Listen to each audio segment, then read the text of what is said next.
If you all could take your seats, we're going to try to get our program going.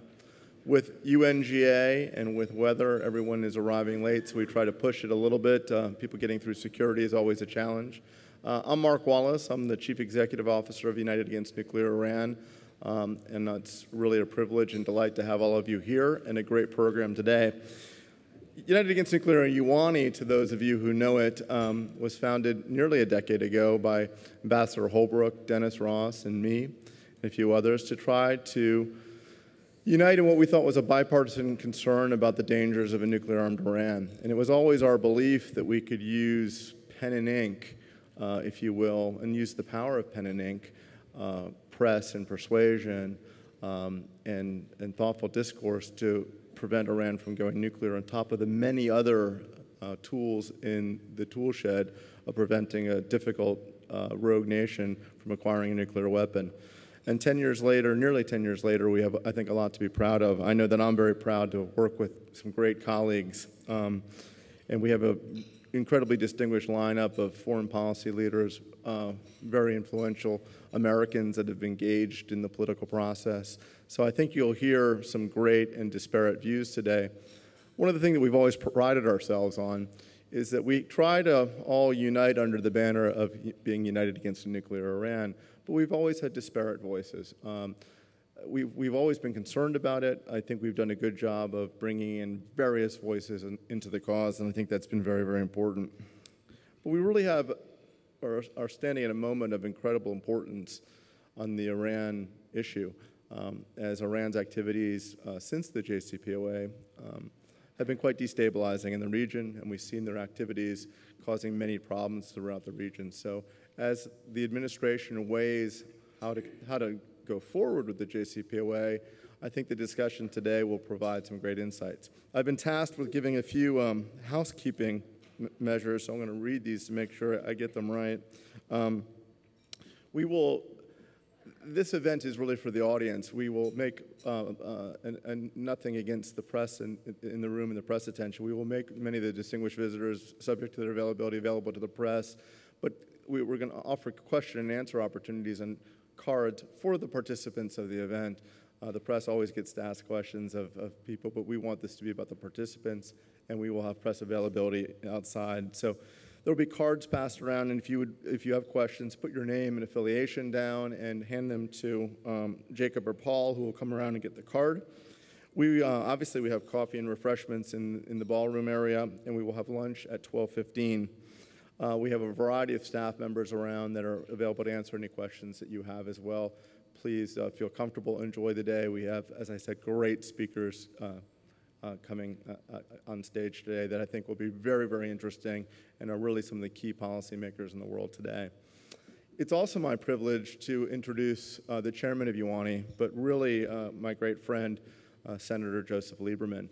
One of the great privileges I have is getting to work with extraordinary people. And there aren't many Americans now that are iconic. I don't know if he's too humble to accept that. But there's so many things you could say about that, and the cliche that some men or women don't need any introduction, I think, is very applicable to Joe Lieberman. He really is a voice of wisdom, grace, at a time when our politics have gotten very acerbic and conflict-driven.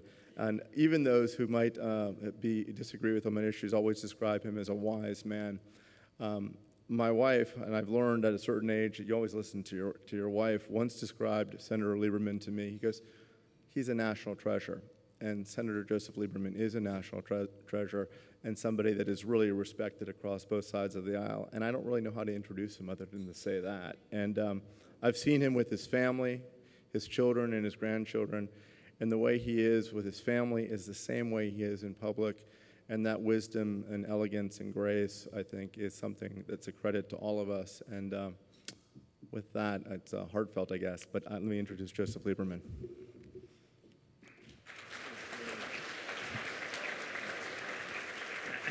Thank you. Thanks, Ambassador Wallace. That was very gracious. That actually is a tough introduction to follow because it's so gracious that it's hard to live up to, but I thank the ambassador very much. I'm honored to be the chair of United Against Nuclear Iran. I'm very grateful to be the chair because it has enabled me in the years after I left the U.S. Senate to continue to work on what I believe is still the major long-term threat to the stability, security, and freedom of the world, and that is the Islamic Republic of Iran. I want to take just a few moments to sort of set the stage for what will follow today. We're really fortunate to have an extraordinary lineup of speakers from really all around, and this is part of one of the fundamental goals of UANI is to both advocate and educate about the dangers of the current regime in Iran, and particularly how much more dangerous they would become if they become a nuclear power. But we really assembled a group of people here today that are uniquely suited to carry out that mission. Let me begin briefly with a little history. As Mark said, UANI started about almost 10 years ago, a little more than 9 years ago.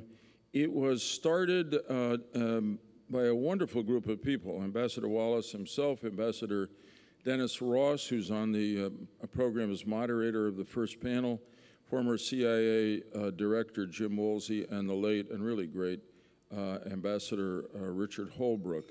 And their goal was to create a non-governmental organization that would supplement the work of governments in educating people to the threat that the Islamic Republic of Iran represented, and particularly the threat if they obtain nuclear weapons. And that involved occasionally advocating for legislation to be adopted, including particularly economic sanctions, but it involved a very unique attempt to create a kind of NGO, you might say private sector supplement or support of the work the extraordinary work that the government of the United States and other governments were doing in enforcing the sanctions against Iran, to search out companies that were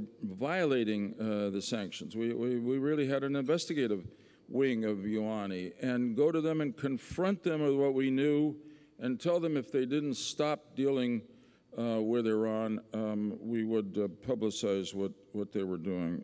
There were well over 1,000 contacts with businesses around the world like that I think played a role in contributing to the impact of the sanctions on the Iranian government, which ultimately brought them to the table for the negotiations with the P5+1 that led to the JCPOA, which I'll refer to as the Iran nuclear agreement. To me, to us, to UANI, that agreement was essentially a waste of the economic leverage that the sanctions had imposed on Iran, because the agreement, I don't want to spend a lot of time on it, you know about it, essentially did not stop the Iranian nuclear program. It simply paused it. The inspections, while not inconsequential, were not as comprehensive as they should have been. Even now today, the Iranian government is saying, in distinction and opposition to Director Amano of the IAEA, that military sites cannot be inspected by the IAEA. And military sites are likely to be the place where weaponization is actually occurring. Well, we argued very vociferously against the Iran nuclear agreement in every way we could, but we were not successful in stopping it.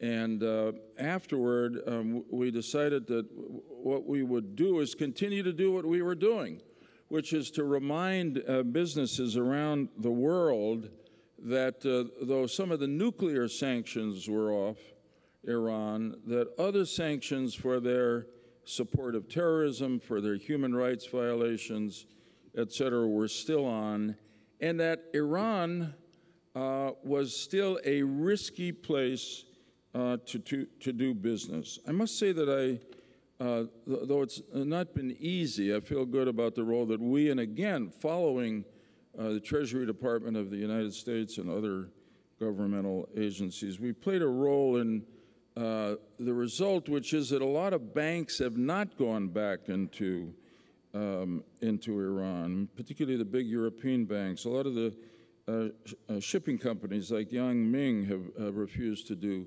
business in Iran, and big other metals and mining conglomerates have done the same. So the pressure continues, and our role is to monitor as best we can the private sector's response to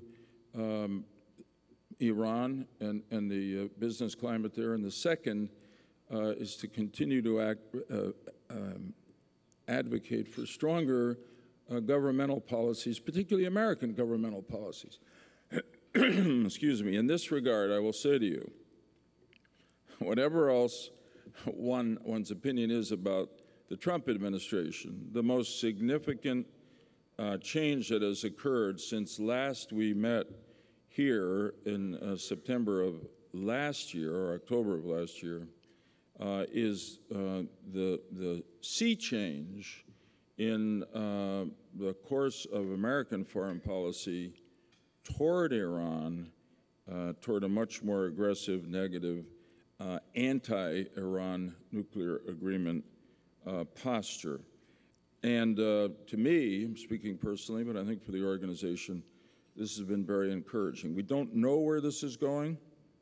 The President may make it clearer where it's going just about this hour or as soon as he speaks to the United Nations General Assembly. But we have gone from an administration which was all in on this agreement at almost any price to secure the agreement. The agreement almost at times to me seemed to be more of an objective to get an agreement than to get an agreement that really accomplished the purposes for which the sanctions were adopted. Now we have an administration that is at least skeptical of the Iran nuclear agreement and more likely just plain opposed to it.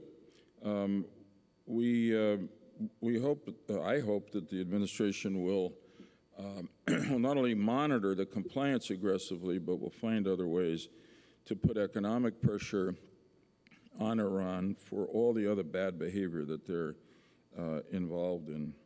I want to say a brief word, and Ambassador Bolton, who's on the program, will deal with this later in the day.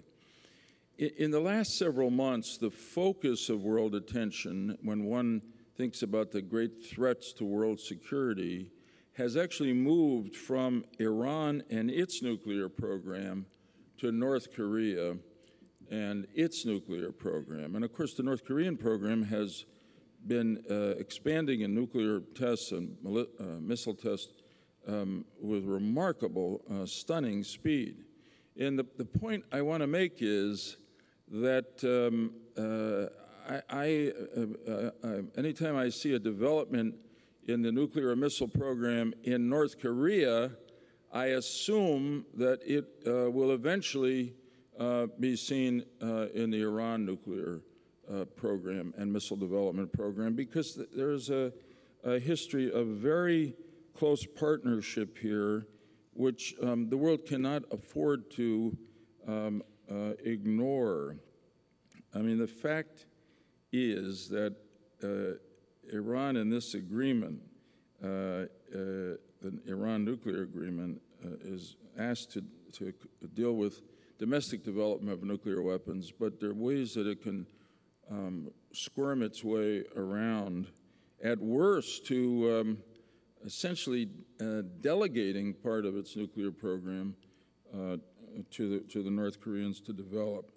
Now, am I making this out of whole cloth, out of sort of suspicions? Am I sort of reviving for the sake of frightening people at least two-thirds of President Bush's axis of evil?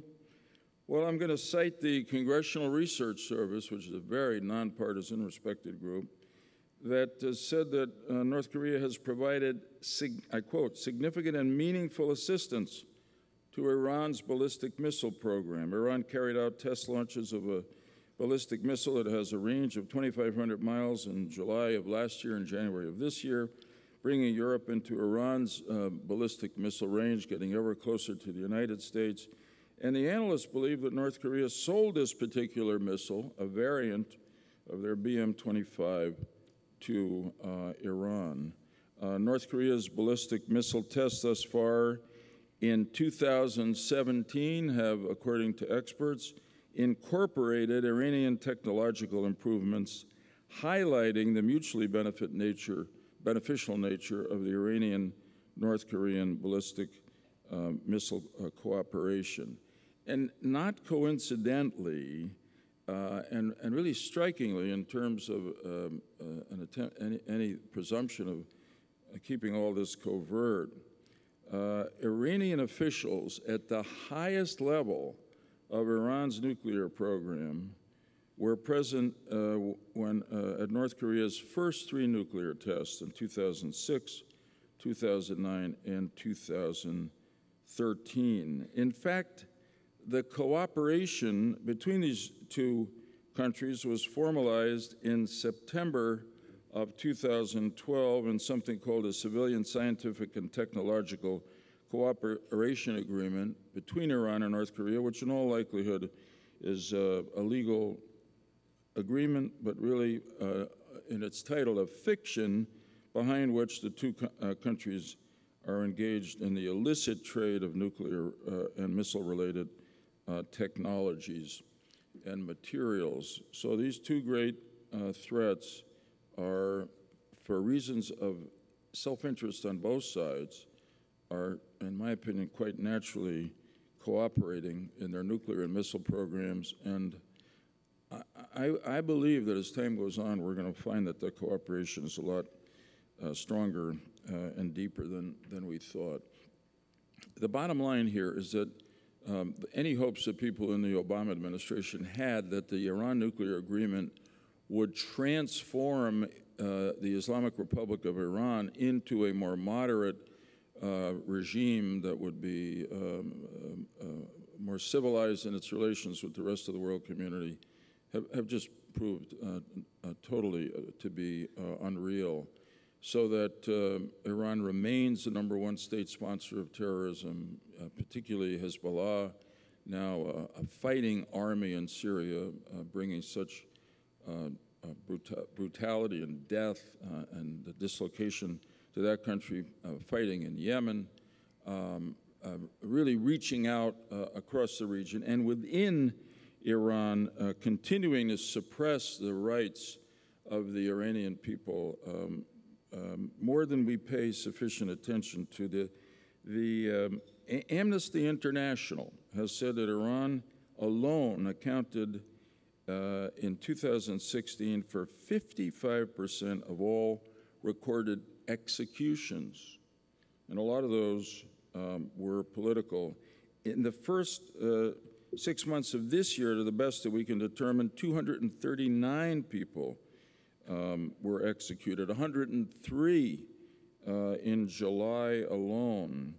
The UN Special Rapporteur on Human Rights in Iran released her report last March, and the report found that torture and cruelty were prevalent in Iranian jails, and that the government continues to arbitrarily, but quite clearly intentionally, arrest journalists, bloggers, and others for political involvements, and members of ethnic minorities, including the Kurds, for instance, and other political opponents who are a threat to the regime. I mean, to me, the bottom line is that there's ample reason not only to continue to put economic pressure on Iran to see if it's possible to get them back to the table, as I believe President Trump wants to do for a negotiation that actually results in the end of their nuclear program. But it's hard not to also reach a conclusion based on the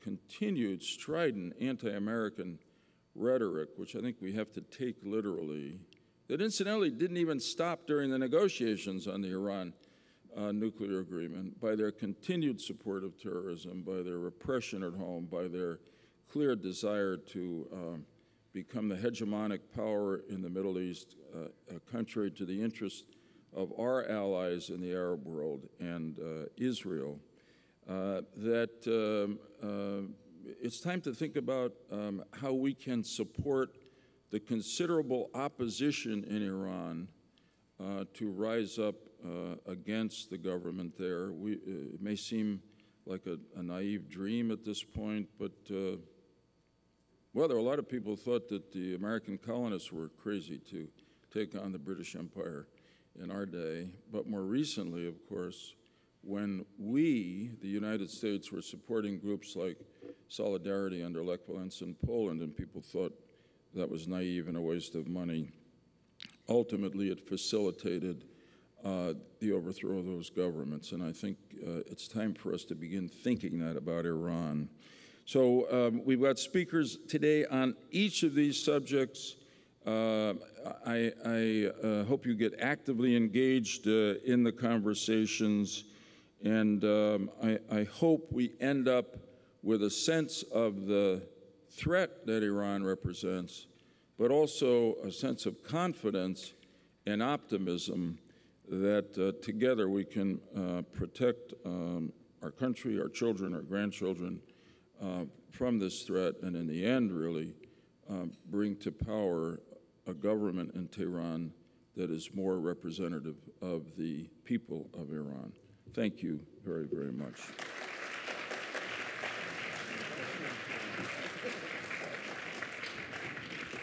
Thank you, Senator. It's my pleasure to introduce the introducer of the next panel, our friend Tom Caplan, who's the chairman of the Electrum Group. Tom is a friend of United Against Nuclear Iran. He's an Oxford scholar, an expert in history. He did his thesis on counterinsurgency, a great environmentalist, and a great thought leader. But the reason I wanted to introduce him, I do think that Tom is unique in one particular way that is not as obvious. Tom is particularly courageous. And the reason why I say that, in a time when we have these great foreign policy debates, I say this with respect, that the business community and business leaders around the world have not as always been willing to stand up and take positions, even in areas that are quite obvious. Tom has never shirked the responsibility of being a global business leader on top of philanthropist and otherwise to express an opinion that might or might not be controversial, but to lend his voice, again, to use the thesis of that voice, the power of that voice, to try to counter the dangers of a nuclear-armed Iran.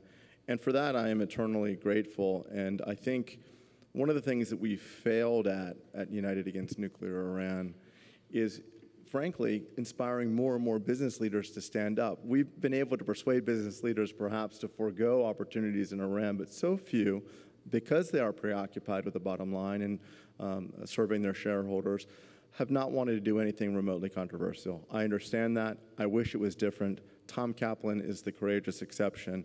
And with that, I introduce to you my friend Tom Caplan.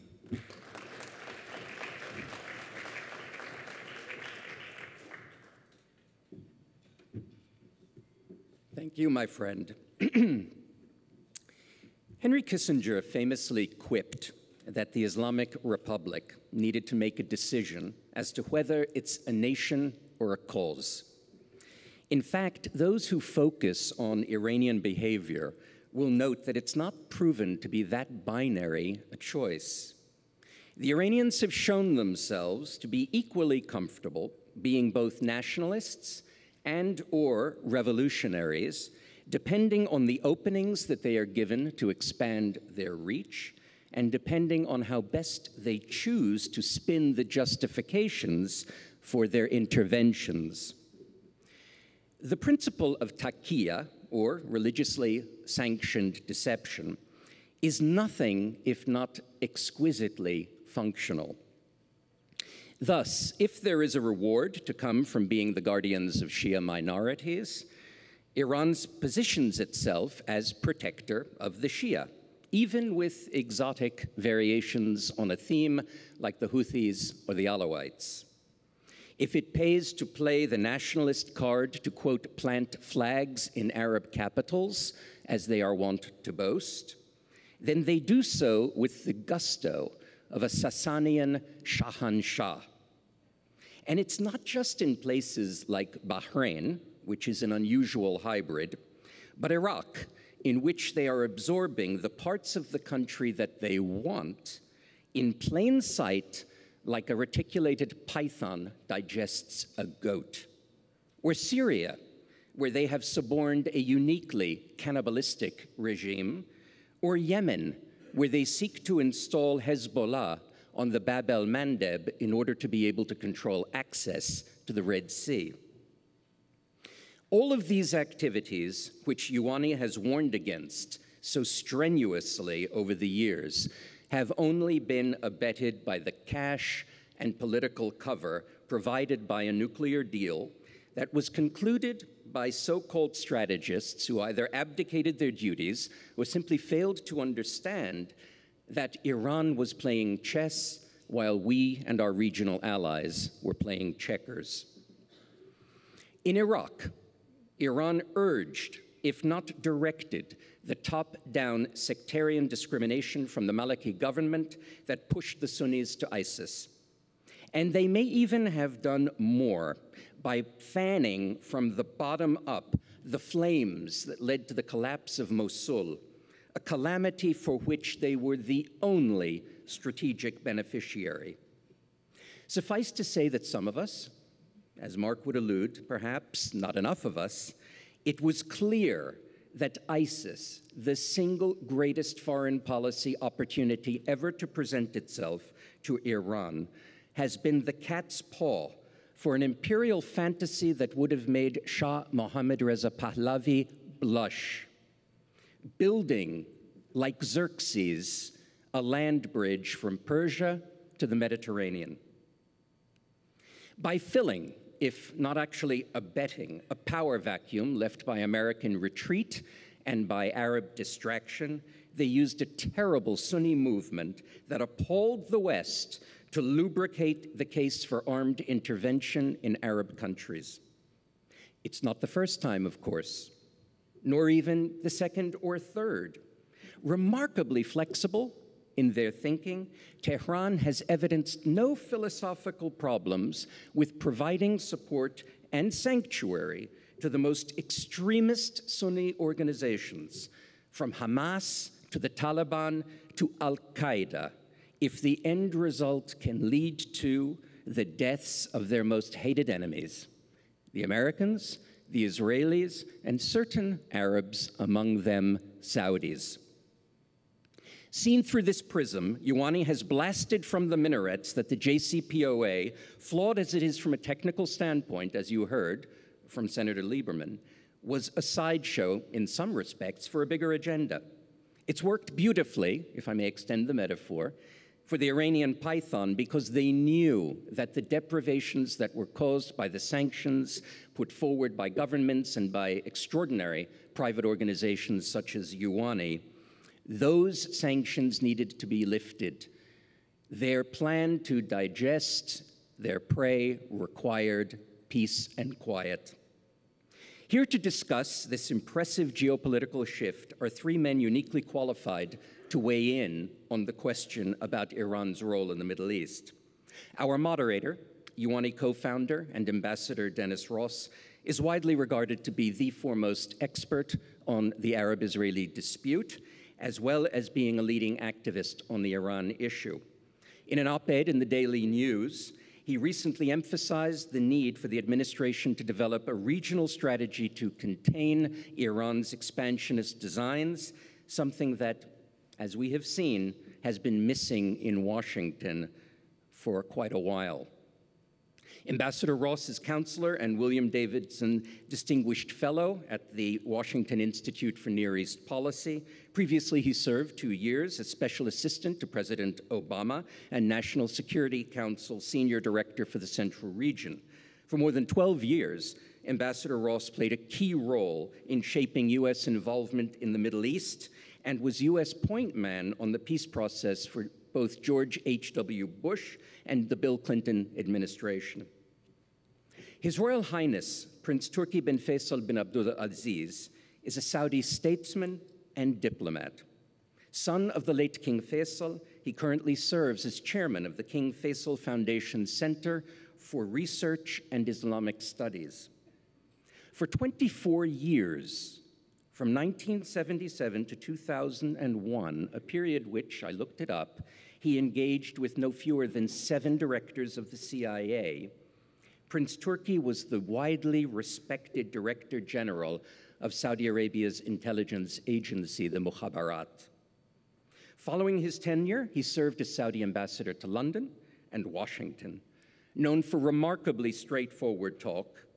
Prior to the JCPOA being reached in 2015, Prince Turki presciently warned that a nuclear deal with Iran would likely make the Middle East less safe and exacerbate proliferation concerns.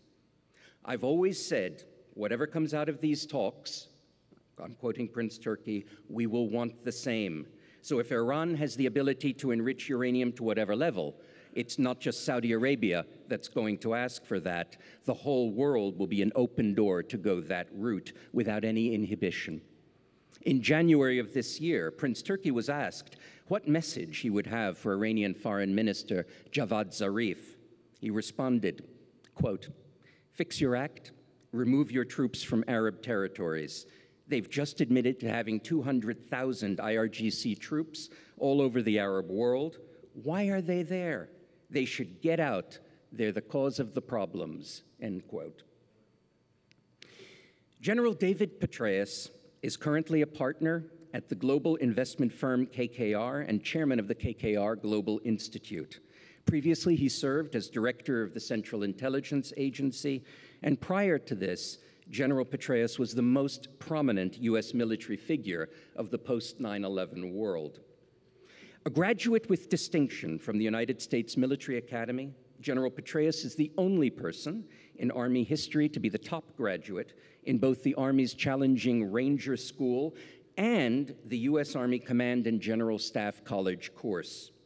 Along the way, he also earned a PhD in interdisciplinary programs of international relations and economics from the great Princeton University, and then went on to lead the team that wrote the U.S. Army Field Manual in counterinsurgency. Clearly a multitasker, David Petraeus' 37-year military career was distinguished by significant achievements, including 6 consecutive commands as a general officer, 5 of which were in combat, a record believed unmatched in the post-World War II era. These posts include Commander of U.S. and International Security Forces in Afghanistan, Commander of U.S. Central Command, and Commander of the multinational force in Iraq, where General Petraeus was widely praised and recognized for his leadership of the surge in Iraq, a success which he has very modestly referred to as a team effort which created a surge of ideas. With our Iranian friends now bathing their heels in Tartus on the Mediterranean, we could certainly use another surge of ideas about now. If that is to be, this is a panel more than ever qualified to deliver it. Thank you.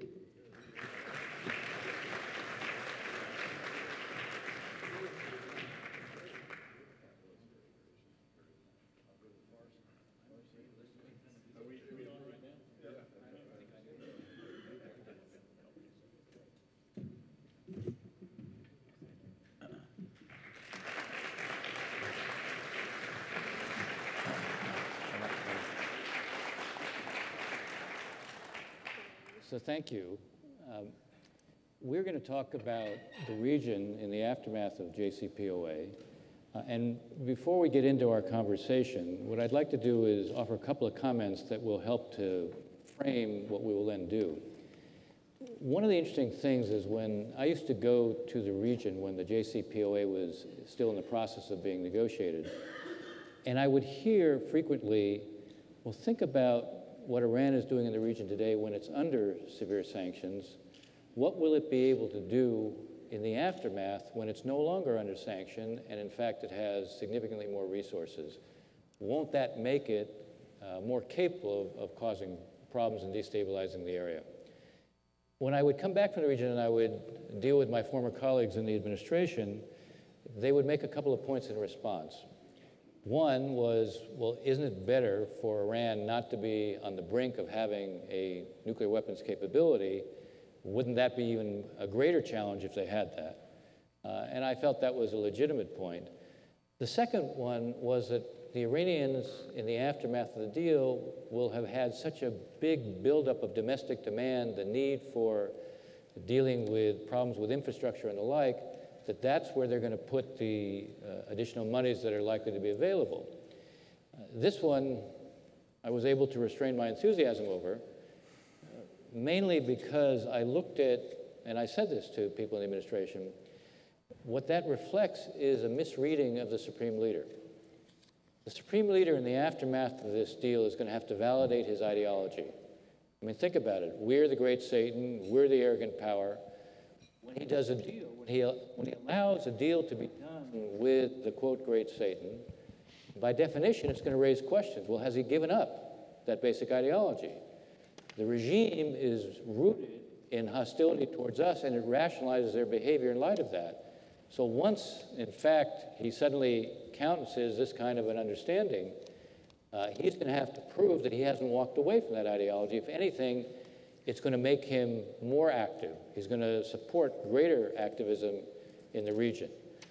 And if you look at where we are today, you look at what the Iranians are doing, clearly there's an effort to build a land corridor from Iran through Iraq, through Syria, to Lebanon and the Mediterranean. And I would even say there is an impulse at this point on the Iranian part to anticipate a vacuum after the defeat of Daesh and to fill that vacuum. So the question, I think, for us as we launch in this discussion is to try to make sense of what's going on, to think about what the right responses are. But when you begin to think about what the right responses are, you really shouldn't do it devoid of a sense of history. You shouldn't do it without some regard to what are key lessons we should have learned from the past and how can we apply them to the future as we contend with what we see the Iranians doing. So I'd like to open our discussion, first with you, General Petraeus. As you think about the key lessons from the past in light of where we are now, what is most important to you and how would you begin to apply them? Well, I'll lay those out in a second, but first just want to say what a pleasure it is and a privilege to be on stage with you, someone with whom I served while in government, obviously, and someone for whom I had respect even before we did that. And then with Prince Turki, a fellow Georgetown and Princeton man, both. You heard all of the different positions that he held over the years, and someone with whom Americans have interacted and always with great respect. Beyond that, I obviously have to thank Tom Caplan for a very gracious introduction of all three of us, really, and for his support of this great organization. Tom clearly should have been in the intelligence business, or maybe should be in the future, given all the things he ferreted out on each of us. And thanks, of course, to Senator Lieberman for the great role that he plays here. Look, I think there are 5 lessons that we should take from, say, the last 15 years, the period during which I was engaged very heavily in the region and still am in many different capacities. And what's interesting is that I've tended to focus on these in terms of what to do about extremism, but the truth is that these also apply to malign Iranian activity. The first of these is that ungoverned spaces in the Middle East will be exploited by extremists, or I would also add Iranian activities, particularly if they are in Shia areas. And this is hugely important. It's not a question of if, it's a question of when and how significant will the extremist or the Iranian exploitation be. The second is that you can't study this problem, you can't analyze it until it goes away. It's not going away.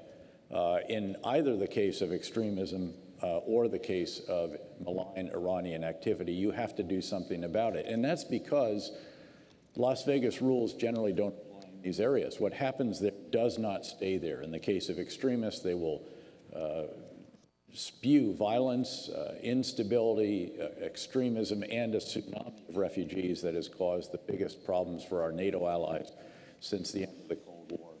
And the same, very true, of Iranian activity as well. It tends to foment further activity and further destabilization along the lines of what Prince Turki is quoted to have commented. The third is that in doing something, the U.S. typically has to lead.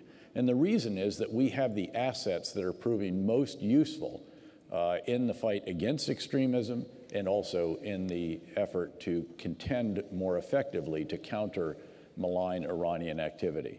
The armada of intelligence, surveillance, and reconnaissance assets that we have built up as a result, in large measure, of requests from people like me in the field.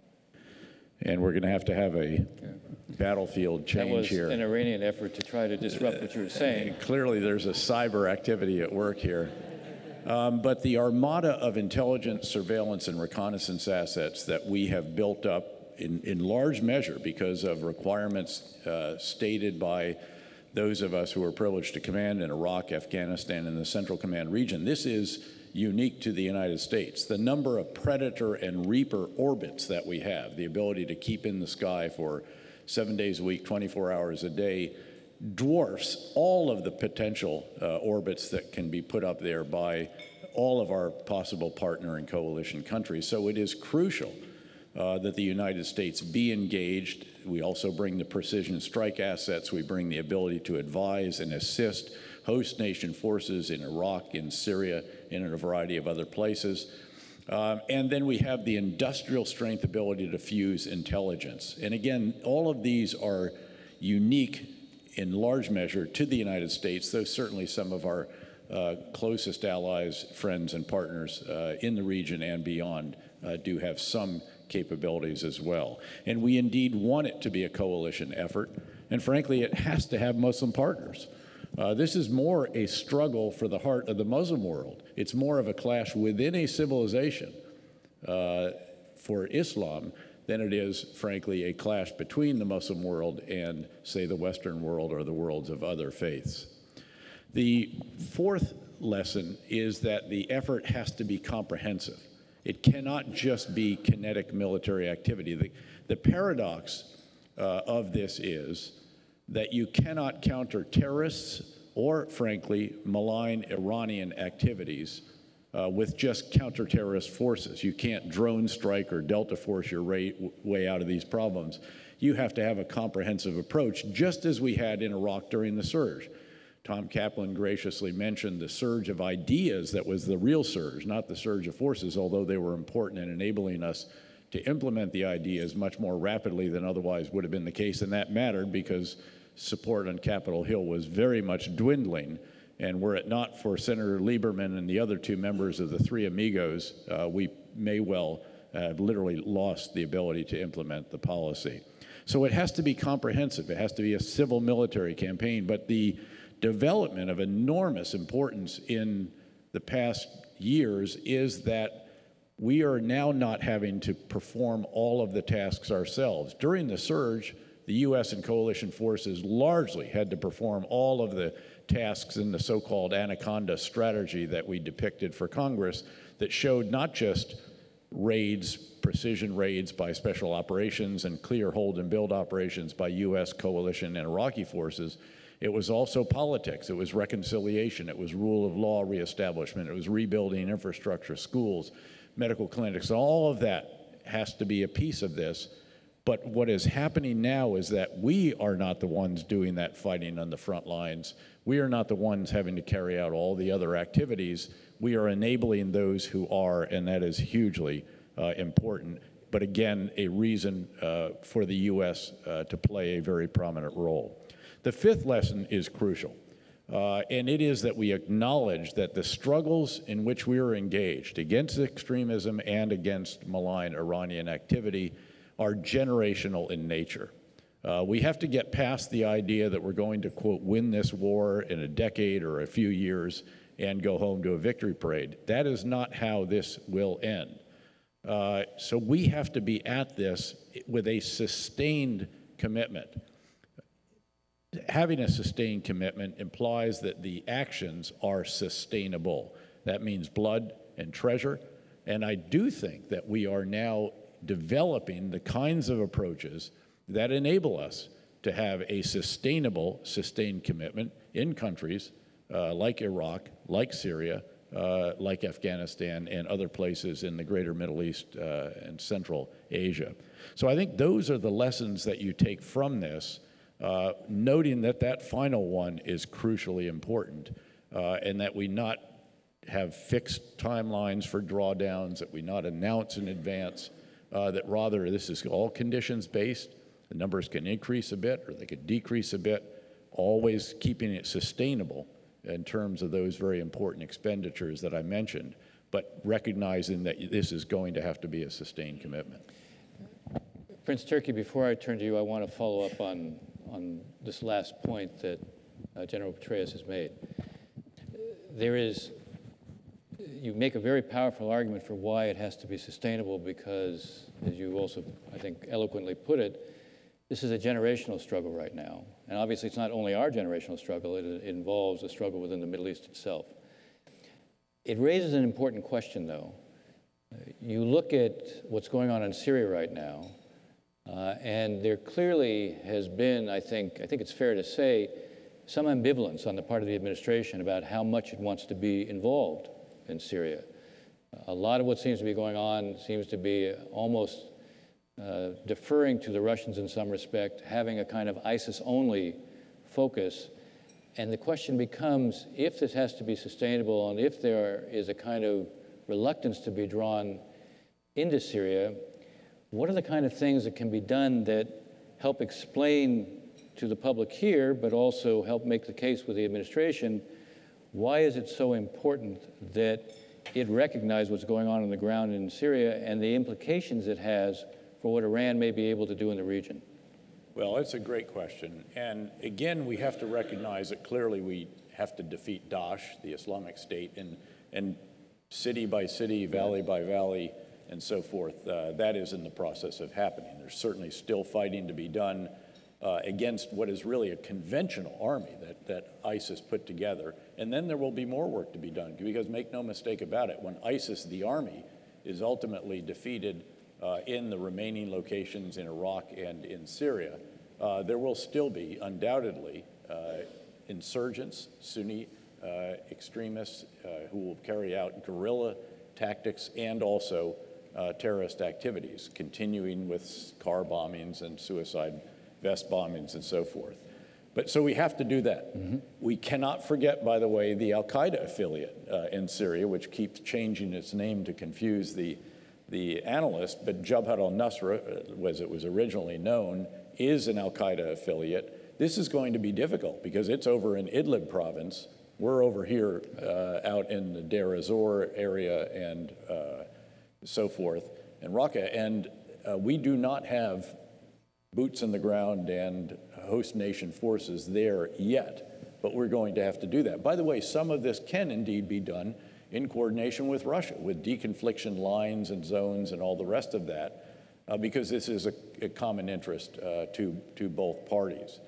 But beyond that, we also have to recognize that Iran wants to Lebanonize Syria and it wants to Lebanonize Iraq. And by that I mean they want to use the Shia militias that they have trained, recruited, equipped, funded, and directed through the Revolutionary Guards Corps Quds Force primarily. They want to use those not just for security tasks, but in the same way that they've used Hezbollah in Lebanon, which is in a political role. In Iraq, it is not legal to be the leader of any kind of militia, Shia or Sunni, and be in the parliament, but that is the case with groups like Asab al-Haq, Katab Hezbollah, Badr Corps, and so forth. And so we have to recognize that this particular challenge and figure out how to help the authorities that are trying to be inclusive in their governance, and I would put Prime Minister Haider al-Abadi foremost among them in Iraq, but there are many others as well, who want to ensure that all Iraqis are represented, that there is responsiveness to the need of all Iraqis, and that minority rights, not just majority rule, are the order of the day. For what it's worth, that's what we tried to achieve during the surge in Iraq, where reconciliation and giving the Sunni Arab community incentives to support the new Iraq rather than to continue to actively or tacitly oppose it was so important. And again, we have to keep all of this in mind, even as there's the military activity going on, because as you know, I've contended that the battle that matters most in Iraq and indeed in Syria is not the Battle of Mosul or the Battle of Raqqa, it's the battles after the battle. It's the struggle for power and influence and the way that governance will be exercised in the wake of these tactical successes. We'll get more into this, but I want to turn to you, Prince Turki, and ask a kind of general but basic question. When you look at what the Iranians are doing right now, do you think that they see themselves on the march? Well, first of all, I thank Senator Lieberman for being here and addressing this distinguished audience, such distinguished personalities as the General and Mr. Ross. And it's a great opportunity for me. Iran is boasting about its not only ambitions, but its accomplishments.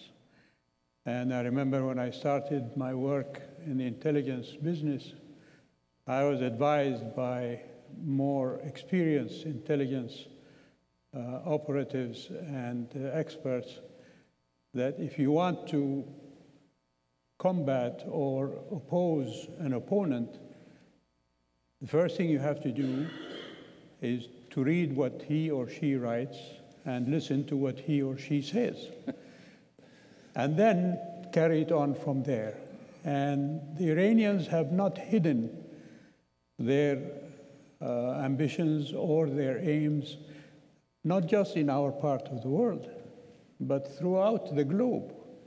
And if I may refer to Dr. Kaplan's reference to me when I was asked about what I would say to the foreign minister of Iran, etc., let me just read you a few snippets that we have collected at the King Faisal Center for Research and Islamic Studies of Iranian official statements, starting with Khomeini himself, as he explained his view of the world. In 1979, soon after he came back to Iran, and this is taken from Khomeini's compilation of his works, and I'm quoting, "We should seek exporting our revolution to the world and put aside the talk about not exporting our revolution." Further statements from that is, at the same time, this is Khomeini talking, "If we wanted to prove to the world that the current guardians of the Holy Kaaba, meaning in Mecca and Medina in Saudi Arabia, are not qualified to host the pilgrims, but only concerned with pleasing America and Israel, and in advancing interests of their country, we would not have been able to do so in such a manner." So their enmity to Saudi Arabia is equally quite apparent and unrestrained. And just another quotation, and I will stop here. It identifies the ideological makeup of the Iranian Revolutionary Army, in which he says, "In the formation and equipping of the armed forces of the Islamic Republic, due attention must be paid to faith and ideology as the basic criteria. Accordingly, the Army of the Islamic Republic of Iran and the Islamic Revolutionary Guard Corps are to be organized in conformity with this goal, and they will be responsible not only for guarding and preserving the frontiers of the country, but also fulfilling the ideological mission of God's way around the world." These are quotations from Khomeini and others. I could go on and have a whole list of them. I asked the organizers to put this on your internet website, yeah. And you can refer to it. It's a whole list of official Iranian statements declaring their aims. So yes, Iran has unbounded ambitions, and the corridor that Dr. Kaplan talked about from Iran across the Middle East to the Mediterranean has been established. As the general referred to Iranian interference in Iraq and in Syria and in Lebanon, this is where all of that Iranian influence now has extended. And if I may refer back to your question to the general about, I think if I can put it in other words, what is to be done today to meet this challenge? And I think what we are seeing being done today in Iraq, in Syria, and in other places like Yemen and so on, is that we're dealing with the symptoms of a disease. And the symptoms are these terrorist groups.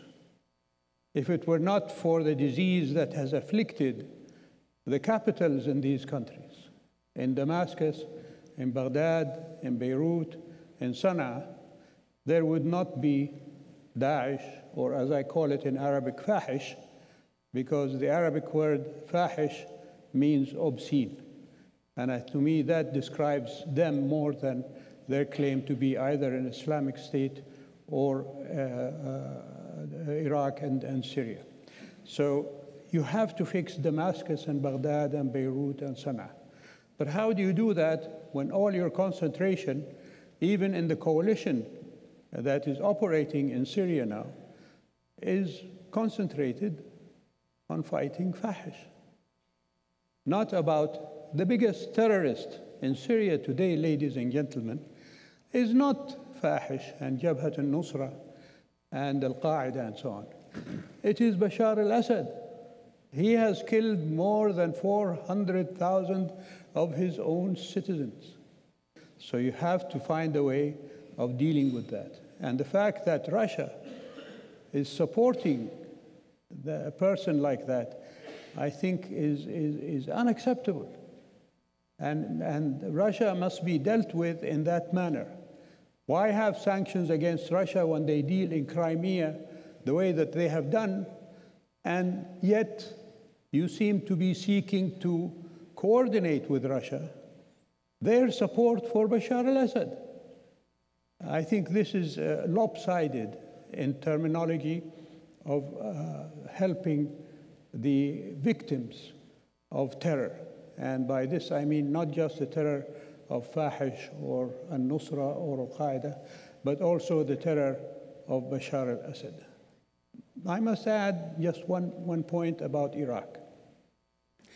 There are signs in Iraq that the people of Iraq, Shia and Sunnah, are beginning to counter themselves with their own resources the expanded Iranian influence in their own country. And we see this in three aspects. One, last year in 2016, in the summer, demonstrations, spontaneous demonstrations came out in the streets of the southern city in Iraq of Basra, the heartland of Shia Iraq, not only demanding better governance and food and sustenance from their own government, but also carrying banners that read in Arabic, Iran barra barra, meaning Iran, get out, get out. And these demonstrations that started in the southern city of Basra spread northwards throughout Iraq in Shia and Sunni communities all the way up to the Kurdish parts of Iraq. Just this year, the two main Shia parties in Iraq that have been in coalition and supported by Iran, Muqtada Sadr and the Hakim faction, they have basically declared, if you like, their own independence from Iranian influence politically. So there is positive movement that can be built on to counter the Iranian influence in Iraq. And here, the Kingdom of Saudi Arabia and the United States, of course, as the general himself experienced back in 2006, 7, and 8, can work together to promote this kind of resistance to Iranian influence, and we need to do it. We need to do it yesterday, not tomorrow. So this is something I think that can be worked on, and with President Trump's statements about Iranian influence in the area and his opposition to them, I think there is a chance for us to be able to do that. Look, you raise two very important but distinct observations right now, and I want to get to both of them. I want to come back to the Russian one, because the Russian one I think is critical. What is embedded in your point is an issue related to, can you separate the Russians from the Iranians? Can you separate the Russians from Assad, and what's the way to do that? And that's possible. But I want to come back to that. I want to pick up on the last point you were making, because it is something pretty striking to have. We have an image in this country of Mark Ambassador as someone who was a threat to us, and yet you've just demonstrated and reminded us all that he's acting very much as a kind of Iraqi nationalist. Yes. So the question I have, and this I'll pose to both of you, what are the kind of things we might be doing more in Iraq right now to build up this, I would say, what amounts to a kind of impediment to the Iranian use of the popular mobilization units, which are the other Shia militias, and is the United States at this point doing enough in that regard? So let me start with you, Prince Turki, just to follow up, and then turn to you, General. Neither the United States, I think, nor Saudi Arabia are doing enough. And I think we have to do more. And we have to do more of engaging with these people who have come out publicly to show themselves as being independent of Iranian influence, like Muqtada Sadr. And I know there are reservations about Muqtada Sadr, as legitimately there should be. Yeah. In the past, he used terrorism and other inimical activities, not only against the United States, but against other parties in Iraq. But there has to be a way of dealing with that. And this is where coordination between the United States and Saudi Arabia can be very helpful. 2 months ago, or rather a month ago, Muqtada Sadr was received in Saudi Arabia, where he had political talks with Saudi leaders. He then went on and met with leaders from the United Arab Emirates. And the emphasis that was put to him by the leaders in Saudi Arabia and the Emirates is that you be the judge of where you as an Iraqi want to be vis-a-vis all this harmful and negative influence that Iran has put into Iraq, like these popular forces that the Hezbollah-like militias that they created in Iraq, which are inevitably going to be deployed against people like a Sadr or anybody who opposes in Iran. And I think he can be brought around to the fact that he can be more active opponent of Iran than he is perhaps at the moment. Pick up on what Ammar al-Hakim, the leader of the other Shia party, his recent break from the coalition that Iran established in there, and engage with Ammar al-Hakim. Things like that can be done. You have an embassy there, you have qualified people operating there, and I think you can do that very, very adroitly and very helpfully in Iraq. Bitakid. Agreed. Yeah. Look, we have to be very, very careful and very sensitive in how we do try to promote inclusive governance. That's really the issue here. Right. And how we support, if you will, those leaders who will seek that kind of governance, as opposed to the exclusive governance that sadly led to undoing of all that we'd fought so hard and sacrificed so much to achieve during the surge, the results of which were actually sustained for some 3 to 3.5 years in Iraq, until again it was political actions by the government, by the prime minister, that once again alienated the Sunni Arab population, seeking to arrest the senior Sunni political figures, the vice president, the minister of finance, a prominent Anbari political leader in the parliament. This is what Maliki was doing. This is what undid what we'd done together. The irony is, of course, that we did this with him and with his government, and it was sustained but then undone by that. We have to remember that. We have to realize Iraqis do recognize this, and as Prince Turki said, there is an awareness of Iranian efforts to try to turn Iraq into the, if you will, the 51st state of Iran. Right. Now, Iraqis will remind you, however, that Iran is always going to be their neighbor. They're never going to not have a border with this much larger country, a fellow Shia majority, which is doing so much, frankly, for the religious sites in Iraq, among others. The religious tourism alone is a huge source of economic growth in Iraq.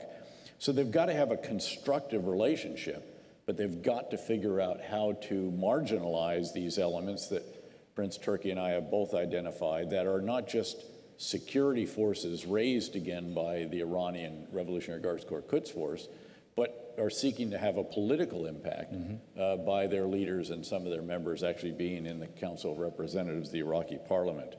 So that's the situation.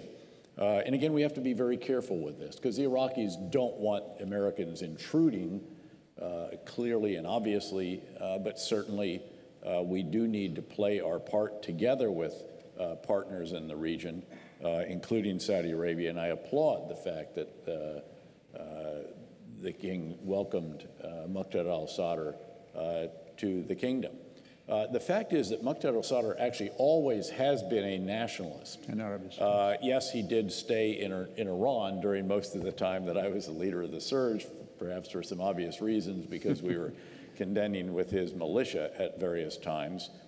And I have to say that dealing with him and his party is very, very tricky. When I met publicly, it became publicly known that I'd met with a couple of members of his political party, they were literally sort of excommunicated. So we always had to have our relationships were very private, behind the scenes, almost clandestine. But it is possible, and I do think that he is now seeking to play a role that will be much more one of nationalism, and I could contend even inclusive, certainly than these other militias and their leaders, again, Asab al-Khattab, Hezbollah, and most likely Badr. And again, figuring out how to engage, perhaps to support, at least to convene, to enable, and also with the Mar al-Hakim, who has also, broken away from Iran, and interestingly, because that was the party tied to the Badr Corps, as you will remember, the ISKI party. So we have a role to play. The regional countries have a role to play. But at the end of the day, we have to be an enabling force, and one that is very, very sensitive to the political dynamics, the sectarian, the ethnic, even the tribal, and other social dynamics of Iraq when we do it. So I will come back to the Russian issue later, but I want to follow up on this theme a little bit more, because I have felt within the administration there are a couple of constituencies debating what the strategy should be in terms of how you contend with trying to limit what Iran is doing in the region and its use of the Shia militias. There are those within the administration who seem to believe that we have invested so much in Iraq over the years. Syria is so much more of a mess. We don't want to get sucked into Syria. We want to sort of defeat Fash, as you put it. But once we've done that, we kind of want to wash our hands of Syria. And the place where we should be containing the Iranians is more in Iraq itself, where we build up the Iraqi military, where we work with these new forces. And this is the best way to blunt what the Iranians are doing. General, what is your reaction to that? Well, again, I'd come back to lesson number 5, actually all 5 of those lessons, but especially lesson number 5, sustained commitment. Again, you just can't defeat Daesh and leave. You need to sustain the commitment to those elements, the Syrian Kurds, the Syrian Arabs, and others, to try to, again, promote the kind of governance that will resolve the battle after the battle, the one that matters most, which is going to be, again, what is the governance future for these areas. Beyond that, Prince Turki highlighted the desire, the effort by Iran to really solidify a line of communication that goes from Iran through Iraq, through Syria, and then down into southern Lebanon to Hezbollah. There are really three principal routes, and we have to be very conscious of this, and we need to, again, have a sustained commitment to elements that are not going to allow this to happen, because it's in their self-interest. They want to be the governance authority, at least in the interim. Again, how Syria eventually works out, I think, is something for intense political negotiation, diplomats, and all the rest. But first, you've got to stop the bloodshed, this horrific loss of life. It's really, if I could, with respect to Prince Turki, it's now over 500,000 in the UN, and I think the UN has literally just stopped counting. I think they've just said it's over 500,000 have been killed. So, but let me talk briefly about each of these, because one of these lines comes from Iran in through province north of Baghdad, hits the Tigris River Valley, goes up, interestingly, through a Sunni Arab area to Crete and so forth, into southern Nainawa province, again, a Sunni majority province. And all of these different militias have generally stayed along this line of communication, hoping that they can then go west out south of Tal Afar, which was just cleared, and then south of Sinjar and Sinjar Mountain. And then it would hook into Deir ez-Zor, then Palmyra, and then either to Damascus or up Homs and then down into southern Lebanon. So that's one route. Clearly, that highlights the importance of the area of Deir ez-Zor province in Syria, again, to the east of the city. There are two other possible routes. Now, these are difficult, but they are not impossible. They would go through Anbar province, which, as you know, is 99-point-something% Sunni Arab. But there are ways, it's not that heavily populated in along some of the main roads and so forth. Certainly it is in the Euphrates River Valley, but that is another one where they would like to, and it ultimately would get to Abu Kamal. And again, keep in mind, Raqqa, Deir ez-Zor, southeast of that is the Euphrates River Valley, all the way down to Abu Kamal, and then the Iraqi border crossings of Qaim Husayba. This is a reason that we should have some presence through, again, elements that we are supporting, advising, assisting, enabling in that Euphrates River Valley southeast of Deir ez-Zor. And then there's one other location, which is, again, from Anbar province into southeastern Syria. On the Iraqi side, it is Walid. And on the Syrian, I think it's Tanf or Al-Tanf. Yes. We actually have a U.S. element there with elements that we are enabling and roughly a 65-kilometer radius around that we will not allow either Iranian or Syrian forces assisted by Iran, Hezbollah, in some cases Russia, to enter. So that one is covered. But again, ultimately, there's got to be, again, an interim arrangement where there can be governance built out in all of these areas, of course, also in southern Syria and Dera. And I think this is actually possible because the Russians actually, I would contend, have reservations about levels of Iranian control of Syria. After all, what they want out of Syria, in addition to being a player, being influential, preventing a fellow autocrat from being swept away by the street, what they want is, of course, the naval base at Tartus and the air base at Lataki and perhaps some other air bases, and essentially a client state in the Eastern Mediterranean. And what I'm hearing is that, in fact, there is discussion about this and that the Russians do actually have some concerns about how much Bashar al-Assad and his regime might be under Iranian control, noting, as I do, in agreement with Prince Turki, that ultimately Bashar al-Assad is one of the roots of the problems, if not the root, and the magnetic attraction for would-be Sunni jihadists really from around the world. So ultimately, there's going to have to be something done about that as well. although my caution has been to be careful to know what will follow the demise of a dictator, because we have learned that lesson the hard way also in the last 15 years. I think actually, apropos of your 5 lessons, I guess I would maybe refine one of them. You talk about what the consequence of what happens when you have these ungovernable spaces. Yes. Another way of describing them. Ungoverned. Because I think they are governable. Well, ungoverned spaces. Or inadequately governed, even in some cases, yeah. Certainly poorly governed spaces. All right. Yes. So Bitakid. another way of describing that is vacuums. Nature abhors a vacuum. And we know that the vacuums will get filled. They always get filled by the worst possible forces. We have a stake in preventing the vacuums. I want to pick up a little bit on what you said about Russia and get us into that discussion. And I want to pose this to Prince Turki, but let me first say, I think you're right that in many ways, Putin has achieved everything he wants to achieve in Syria. So he doesn't need the cost to go up to him right now. He has an air base, by the way, that the Soviets never had. In Tartus, he's expanding it into a full-fledged naval base beyond what the Soviets had. Yep. He's established now a significant air defense capability that creates an umbrella over the Eastern Mediterranean. He's made himself the arbiter of events. And by the way, Middle East leaders are beating a path to Moscow. Actually, more have been going to Moscow than coming here. So from the standpoint of achieving his broad objectives, he's doing very well. I've been hearing, I have to say, for years, I used to hear it all the time, that the Russians are really not wedded to Assad.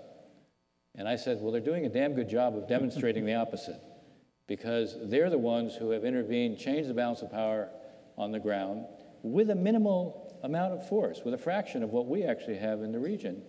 And as we were talking before we came in, they also just helped move Syrian forces across the Euphrates with pontoon bridges and with air cover. So they're still acting to create a new set of realities on the ground. So my question to you, Prince Turki, you put your finger on what I think you identified as the source of the problems as opposed to the symptoms of the problems. If we're going to deal with the source of the problem, and part of the source of the problem is Bashar al-Assad, and the Russians to this point have basically secured the regime, what are the kind of things that we should be trying to do with the Russians right now? What is it in your mind that we could do that could move the Russian policy from where it is?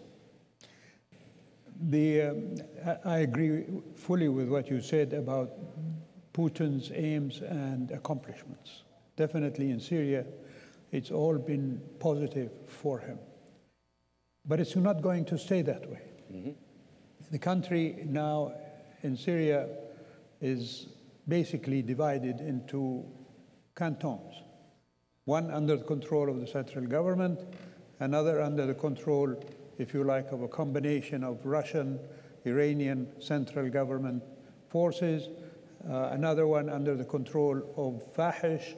The Turks have a sphere of influence in the north, and there is a vacuum in the center where Fahish and other groups are operating from Deir ez-Zor for westwards and northwards, et cetera, et cetera. So this is not a workable or a guarantee for a stable Russian presence in Syria. And what we have to tell the Russians is there are more Russian nationals operating among Fahish today than any other non-Arab group in the area. And they're all people who have come from areas like Dagestan, Tatarstan, Chechnya, and so on, as volunteers against what they see as a combination of Bashar and Russia and Iran and fighting against them. These people are not going to stay in these areas. They're going back to Mother Russia, and they're going to cause a problem for Russia that is not perhaps apparent to them today, but it's going to be there 5 years from now, because these Dagestanis and Chechens and so on, when they came to Syria, they didn't come just by themselves. They brought their whole clans with them. Literally, it's an amazing phenomenon among the makeup of Fahish and other terrorist groups there.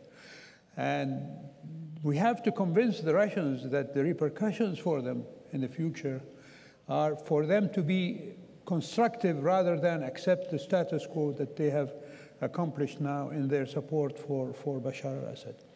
That is one thing. The other thing I think we can do with Russia is, as you said, Arab leaders have to press Russia that their public position as supporters of Bashar al-Assad has antagonized the public opinion throughout the more than 100 million Sunni Muslims from the Atlantic all the way across to the Pacific, going through all of the areas where the Sunni Muslims are definitely the majority and are coming to identify Russia as a supporter not just of Bashar al-Assad, someone who has persecuted and killed many of his own people, but of Iran, which is using the sectarian issue to promote its own political gains by developing these Shia militias in the various communities where they operate.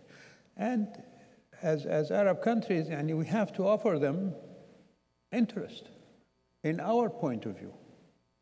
And I think there is talk I saw in the press, I don't know how accurate it is, that the King of Saudi Arabia will be heading towards Moscow sometime next month. And I'm sure when he goes there, he will be carrying a message to Putin along those lines. But we can't simply accept that Russia has accomplished its aims in Syria and leave it at that. It's costing us, it's costing them, and more importantly, and this is what really, I think, is, I'm ashamed to be a human being today when I see that the rest of the world is allowing for all this killing to take place in Syria. 500,000 people out of a population of what, 22, 23 million? These are just the people who are killed. Those who have been displaced internally are more than half the population. There are more than a quarter of the population who have been displaced externally. They are refugees, and they're causing a problem in Europe, they're causing a problem here, everywhere. So that is an unacceptable human issue that when those in the American administration think that if we finished with Fahish, then we don't have to get involved in Syria, I think that would be one of the most terrible things that anybody can agree to, which is to leave the situation get worse rather than improve it. And the thing that gets me is there is so much military hardware already deployed in Syria by US-led coalition, by the Russians, by the Turks, by the Iranians, by the Arabs. We have to enforce a ceasefire. Simply stop the killing. Make that our primary goal at the short-term goal. And then seek out a political settlement after that. But as long as there is killing going on, the Russians are not going to remain unhurt or paying a small price. They will pay a bigger price as time goes on. The essence of what you're saying is they may have achieved a lot, but Putin, who faces an election next year, would probably like to see the cost to Russia go down. So Exactly. One of the issues here is how to raise that. Yeah. Look, I very much agree with this, and I'm on record for about 2 years now, I think, along with you, of saying we have to figure out how to stop the killing. That should be the objective, Right. Actually, the immediate objective. And the way to do that is by what is now actually emerging, and that is a series of safe zones that are established. Right. One, as you noted, established by Turkey, right, up in the north, and it extends down to a particular town, city, south of which there's a road, and that road has actually been declared, again, the ceasefire line, if you will, and the Russians accept that. You then have the Euphrates River Valley that is the demarcation line. That, I hope, will go all the way down, and so that you'll have Syrian Kurds that have been enabled by the U.S. with some guarantees for our Turkish allies, more and more Syrian Arabs, again, all the way down the Euphrates. I mentioned the one around the border crossing, Dera.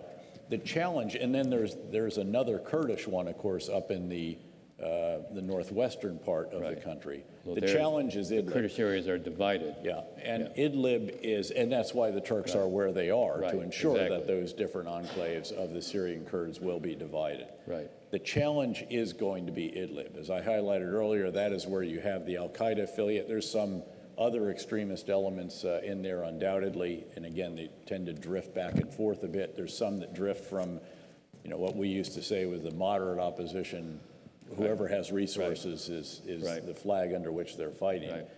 But establishing capability there at the same time that the Syrians enabled by the Russians and the Iranians, Hezbollah, are coming at them from other directions, that's going to probably be the final battleground against the extremists, but also to, again, stop the violence. And then you can sort out what is the interim arrangement, what is the longer-term arrangement, and what is the plan to replace Bashar al-Assad with someone who is not going to attract all of these different Sunni from all over the world to oppose somebody who has slaughtered so many of his own citizens. I got a signal that we have time for a few questions from the audience. You can obviously see we could go on for a very long period of time, but we would like to get a few questions from you in as well. So please identify yourself and also identify who you're directing your question to. I see a hand up back there. And is there a mic?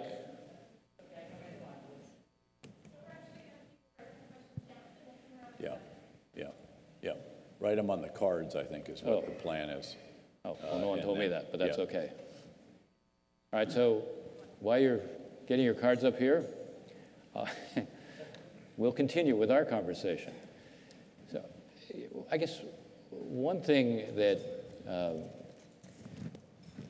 I would raise is when you describe, both of you actually, I think, converge pretty strongly in what your prescription is now for Syria, which is stop the killing, stabilize the reality, and use that to create a basis for a conversation.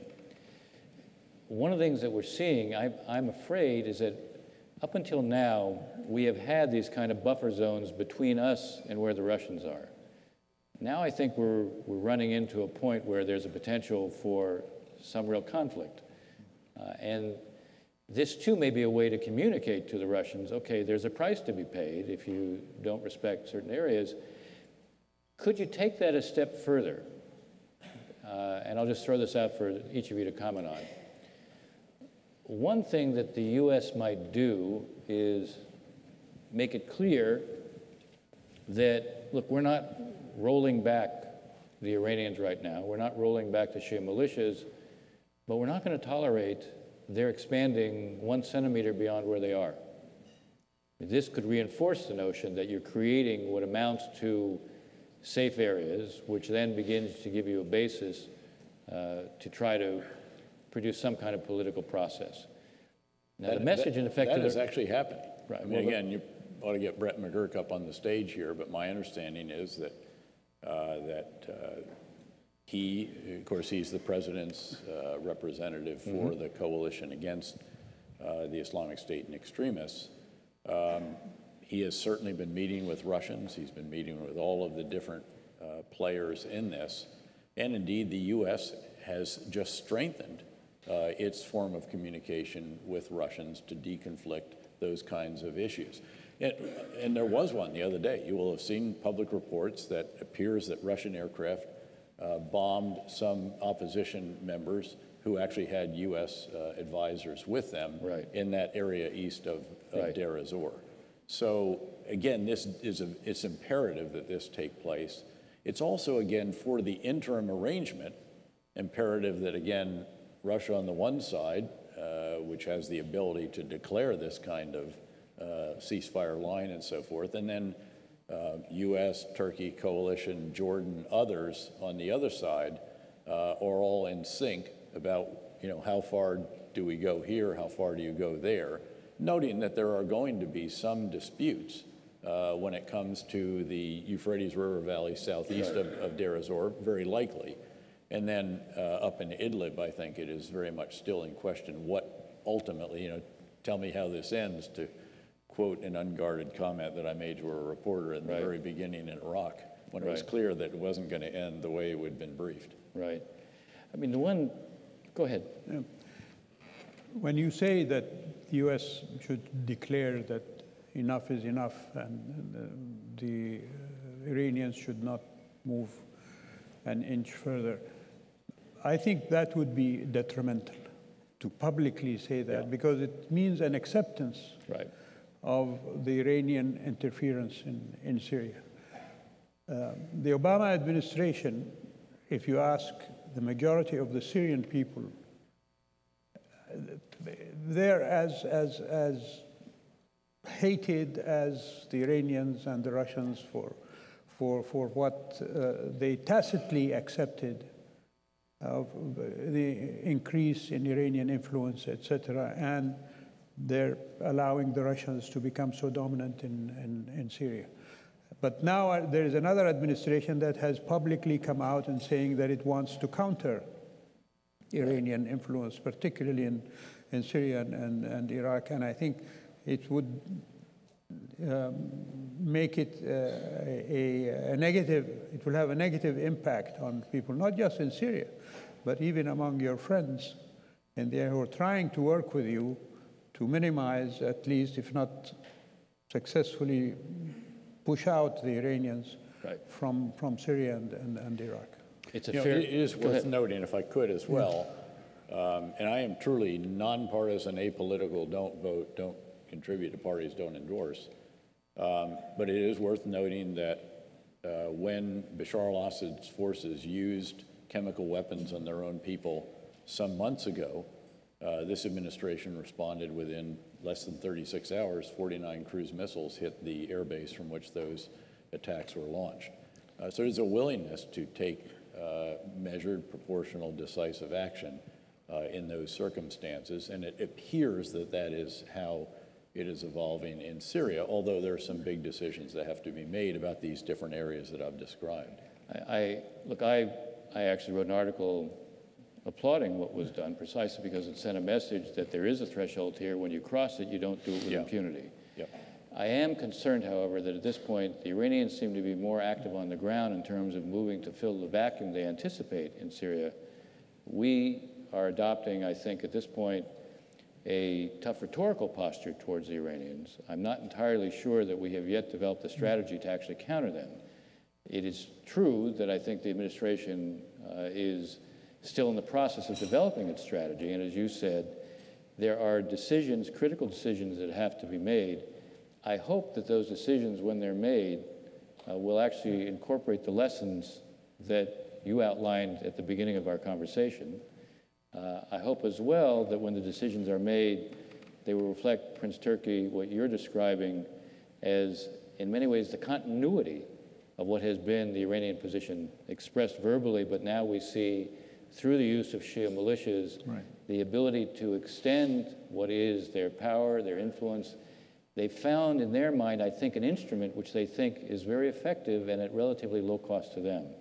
Our challenge is to raise the cost to them in a way that they rethink this. One of the interesting points when we used to have debates within the Obama administration, there were those who would oftentimes point out that there is, within Iranian elite politics, there is a struggle that goes on, and that one of the drivers, I believe, that was behind doing the JCPOA, aside from trying to blunt the Iranian nuclear program, there was a sense that, well, you could empower the more pragmatic constituency. And my argument was it wasn't so much the deal that empowered them, it was the high costs of doing what they were doing that suddenly led them to the negotiating table. They said they would never negotiate so long as they were under sanctions, and they did, as the sanctions got worse. The lesson here when you look at someone like Qasem Soleimani, who used to be a shadowy figure, which you know better than anybody. Doing selfies on the battlefield with Exactly. the Now Iraqi he's soldiers. Yeah. now he's on YouTube. Now he's now he's not a shadowy figure. I think the lesson here is raise the cost to the Iranians for what they're doing, so that what Qasem Soleimani is doing is seen as a detriment, not a gain. Now, and you have to raise the costs without the 165,000 That's U.S. right. soldiers that I was privileged to have in the multinational force Iraq when we did the Battle of Basra and actually defeated the Shia militia in support of a quite sudden decision, as you'll recall, by the Iraqi prime minister, and then followed up in Sadr City, in Khatami, and a variety of other places throughout Baghdad and also throughout southern Iraq. so I agree with that. I'm just looking over here. Do we have? Okay. All right. So we have time for a couple questions, and I'm going to take a question that I'll frame it in the following way. Some might say that so long as the character of the Iranian regime remains as it is, the likelihood of its changing its ambitions in the region is low. I think oftentimes we have focused on, we want to think about how can we change Iran's behavior. Some would say, how can you build pressure on it by actually looking to take advantage of what might be dissidence within Iran itself. In fact, Joe Lieberman, in his overview, talked about providing the kind of support within Iran that we used to provide during the Cold War to those within the Soviet bloc. I'll just ask, this is really what the question is, do each of you look at that as being a fruitful way to proceed? Do you see that as likely to affect Iran's behavior, trying to somehow provide greater support to groups within Iran who basically would challenge the stability of the regime? You know, Iran's activities in Syria and Iraq and in other places, in Yemen and so on, have inflicted losses and created victims and opposition to them in these countries. But I think I'm justified in saying that most of the victims of the Iranian regime are the Iranian people themselves, since the revolution in 1979, and from all of what we see not in opposition media and so on, but in more, if you like, neutral and positive reporting, let's say, from international organizations like United Nations, Human Rights Commission, etc. The opposition inside Iran to the regime is huge, especially among the younger people, those from 35 and under, who don't know or don't remember the heyday, if you like, of the Iranian Revolution when Khomeini came back and all of the aura of sentiment and sympathy for those days. They are people who want to get along in life. They want a better livelihood. They want to be able to travel freely, et cetera, which they are denied. And so that's where these internal opposition groups, I think, can be helped, is in showing that there is this internal opposition to the regime, manifested, as I hear, even they're mentioned in the Iranian press, demonstrations for bread in some neighborhoods in Tehran, in the capital. So if that is happening in the capital, imagine what's happening in the other cities in Tehran. The objections and the remnants of the Green Revolution of 2009, they're still there. The leaders are still in jail. I think one of them recently died. But highlight these issues and use the media, the modern media, to show this opposition, to encourage people to oppose the regime. That would put a lot of pressure on the regime and make them pay a price. So yes, yani I would say that there is room for increasing that pressure by giving this media and, if you like, the psychological support for the opponents of the regime. You know, look, I'd love to see some evolution that progressively moderates Iranian activities in the region and around the world and at home. I think we have to be very cautious, though, about, say, the U.S. Ever being shown to be doing this. I think it might actually undermine the cause of a group that is found out to be taking support from the United States in some fashion. So this is, again, another one of those very sensitive issues. It's a delicate. It's a very delicate issue. Beyond that, I think it's also important to recognize that in the wake of the Green Revolution, or Green Uprising, if you will, because it certainly did not succeed, it was put down. You're not going to see that again, I don't think. No. The besieged militia that has been raised since then and dramatically increased in its number. I mean, there are estimates that go as high as 1 million members, and these are basically, and that may be, you know, again, Iranian math or what have you, but these are pipe swingers, and they will be on the streets, and they will clear those streets, supported by the Revolutionary Guards Corps and other security forces in Iran. And so for that reason, I think we have to be very, very careful never to be behind something that ultimately ends up with the kind of confrontation in which an enormous amount of innocent life is lost. So it's difficult to see how Iran does evolve. There are certainly views out there that the current president, you know, who is at least the moderate among those who were allowed to run, noting that, you know, if you were too moderate, you obviously couldn't even get on the ticket or on the ballot. But, you know, how that could evolve over time is not clear to me, but there's no question that we should be supporting the kinds of values and freedoms and so forth that we have always encouraged, not just there, not just in the region, but around the world. Well, look, I think you probably can appreciate what I saw from up here. This was a very thoughtful discussion, not surprising given the two remarkable people who are sitting up here with me, and I would like to invite you to express your appreciation for what you heard from this panel. So thank you very much. Thanks, Kevin. Always a pleasure. Pleasure. Thank you very much. Thank you. Excuse me.